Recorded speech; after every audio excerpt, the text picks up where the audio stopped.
अब हम चलते हैं MCQs की तरफ। तो MCQs इसमें दिया गया है MCQs number 1, according to band theory of solids the band of energy which can not be occupied by electron of atom of solids. तो ये मैंने आप लोगों को बताया कि फॉरबिडन गैप एक ऐसा बैंड है जो इलेक्ट्रॉन कभी भी अटेन नहीं कर सकता। इलेक्ट्रॉन कंडक्शन बैंड में हो सकते हैं, इलेक्ट्रॉन वैलेंस बैंड में हो सकते हैं। इलेक्ट्रॉन कहाँ पे नहीं हो सकते हैं? तो इलेक्ट्रॉन जो हैं वो फॉरबिडन गैप में नहीं हो सकते। तो लिहाजा इसका जो सही ऑप्शन होगा वो सी होगा। अब हम चलते हैं क्वेश्चन नंबर 2 के तरफ। तो क्वेश्चन नंबर 2 है the free electron always reside in. Free electron जो होते हैं वो हमेशा कहाँ रहते हैं? तो जैसे आप जानते हैं कि वैलेंस बैंड में जो हैं वो वैलेंस इलेक्ट्रॉन रहते हैं, जो फ्री इलेक्ट्रॉन होते हैं वो हमेशा कंडक्शन बैंड में रहते हैं। तो इसलिए इसका सही जो रिज़ल्ट होगा वो बी होगा। तो बी को मैं हाईलाइट कर देता हूँ।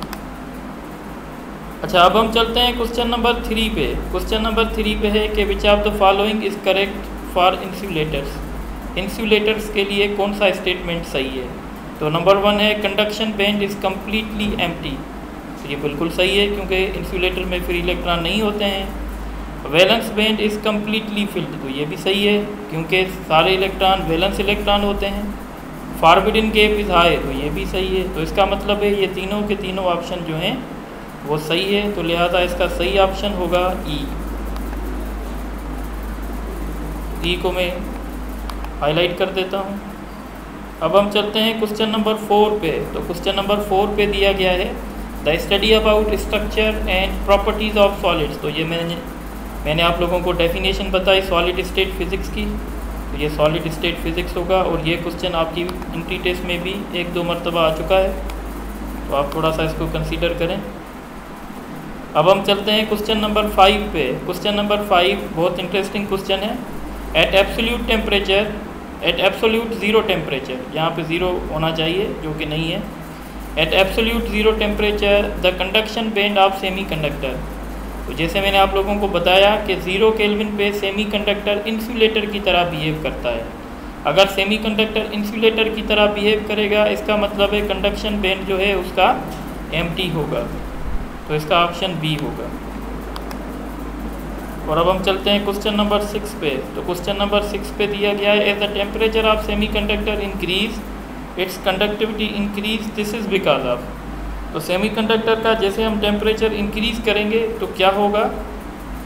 जो हमारे कंडक्शन बैंड में इलेक्ट्रॉन्स हैं उनकी क्वांटिटी इंक्रीज़ हो जाएगी। और इसका मतलब होगा increase the number of electron in valence band, नहीं increase the number of electron in conduction band. तो इसका ऑप्शन सी होगा। ये आप तभी MCQ सॉल्व कर सकते हैं जब आप ऊपर वाला लेक्चर जो मैंने आप लोगों को पहले लेक्चर दिया उसको थोड़ा सा कंसीडर करेंगे। Question number 7 at 0 kelvin semiconductor behave as. तो ये हम डिस्कस करके आए हैं कि 0 केल्विन पे जो कंडक्शन बैंड होगा सेमी कंडक्टर का वो एम्प्टी हो जाएगा। तो इसीलिए ये इंसुलेटर की तरह बिहेव करेंगे। अब क्वेश्चन नंबर 8 है the range of energies which can not be occupied by electron is known as. तो वो रेंज एनर्जी की जो सॉलिड का इलेक्ट्रॉन अटेन नहीं कर सकता उसको फॉरबिडन गैप कहते हैं। तो इसका ऑप्शन सी जो है वो सही होगा। तो इसी तरीके से ये MCQs भी आपके सॉल्व हो गए।